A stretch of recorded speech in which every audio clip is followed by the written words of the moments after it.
जहां कोलकाता में आज ईडी ने आईपीएसी के दफ्तर पर छापा मारा तो सीएम ममता बौखला उठी।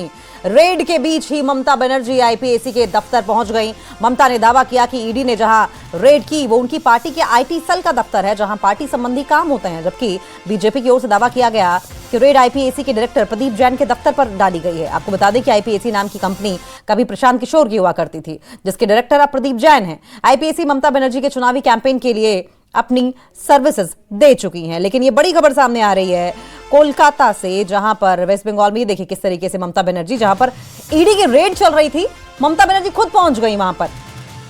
पश्चिम बंगाल में इस साल विधानसभा चुनाव होने हैं।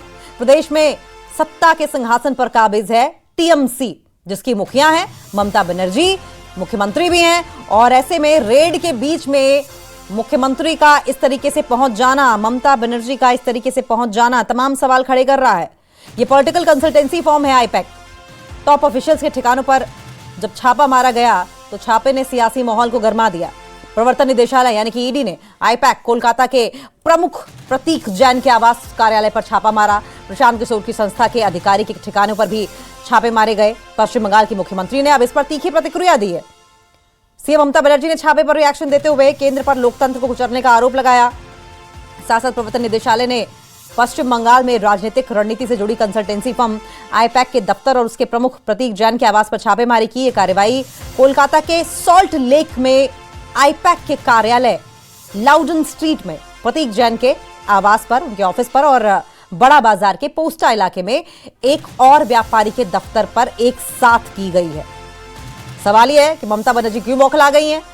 यह तो महज कार्रवाई थी, ईडी छापे मार रही थी, क्या कुछ गड़बड़ थी? और अगर गड़बड़ नहीं थी तो किस बात का डर था ममता बनर्जी को? देखिए, सूत्र यह बता रहे हैं कि प्रतीक जैन अपने 4 मंजिला आवास की चौथी मंजिल पर मौजूद थे, जहां ईडी की टीम ने उनसे पूछताछ की। छापेमारी के दौरान दोपहर करीब ममता बनर्जी प्रतीक जैन के आवास पर पहुंची, जिससे कि इस कार्रवाई को लेकर राजनीतिक हलचल और तेज हो गई। ईडी की टीमें सुबह से ही अलग अलग स्थानों पर दस्तावेजों की जांच कर रही हैं और पूछताछ में जुटी हुई हैं। बताया भी जा रहा है कि यह रेड कथित तौर पर जो कोयला तस्करी मामला था उसकी जांच से जुड़े हुए मामला है, ये उसी के सिलसिले में हो रही थी। पिछले कुछ सालों में इस मामले को लेकर केंद्रीय जांच एजेंसियां लगातार एक्टिव है और कई बड़े नामों से पूछताछ हो चुकी है। तृणमूल कांग्रेस के महासचिव और डायमंड हार्बर से सांसद अभिषेक बनर्जी, ममता बनर्जी के भतीजे, उनसे भी ईडी और सीबीआई इस मामले में कई बार पूछताछ कर चुकी है। और अब यह पूछताछ जो है वो जैन के घर पर हो रही थी। चौथी मंजिल पर प्रतीक जैन से पूछताछ की गई। और सबसे बड़ी बात यह है कि आईपैक कंपनी जिसका जिक्र हो रहा है, जिसका ये ऑफिस था, वो प्रशांत किशोर की कंपनी थी। 2014 में लोकसभा चुनाव से पहले उन्होंने इसकी स्थापना की थी। 2019 के लोकसभा चुनाव के बाद ये political consultancy firm Trinamool Congress और पश्चिम बंगाल सरकार के साथ काम कर रही है।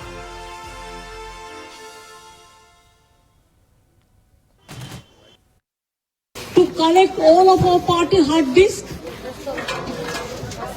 the candidate list, the party strategy, the party plan. Is it the duty of the ED and Amit Shah, the nasty home minister, the naughty home minister who cannot protect the country, and is taking away all my party documents? প্রথমত rate নিয়ে কোনো মন্তব্য করব না, ওটা ED বলতে পারবে কেন রেট করেছে, আমি আই এম নট অ্যাওয়ার। কিন্তু মুখ্যমন্ত্রী কেন্দ্রীয় সংস্থা, সাংবিধানিক সংস্থার কাজে এর আগেও হস্তক্ষেপ করেছেন।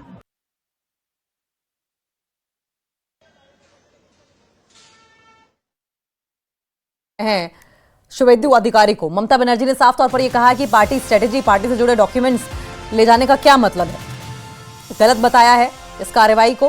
प्रतीक जैन के आवास पर छापेमारी की गई और विधानसभा चुनाव से पहले ये छापेमारी हुई है और ऐसे समय में हुई है जब राज्य में कुछ ही महीने विधानसभा चुनाव को लेकर बचे हैं और भारतीय जनता पार्टी तृणमूल कांग्रेस की मुख्य चुनौती के रूप में सामने है। विपक्षी दलों ने इस कार्रवाई को राजनीतिक बदले की भावना बताया है, जबकि भाजपा का कहना है कि जांच एजेंसियां अपना काम कर रही हैं। अभिषेक बनर्जी पहले भी कई बार कह चुके हैं कि तमाम आरोपों और केंद्रीय एजेंसियों की कार्रवाई के बावजूद तृणमूल कांग्रेस राज्य में लगातार चौथी बार सत्ता में लौटेगी। और ईडी की ये जो लेटेस्ट एक्शन है, इससे चुनावी माहौल में सियासी तापमान और बढ़ गया है।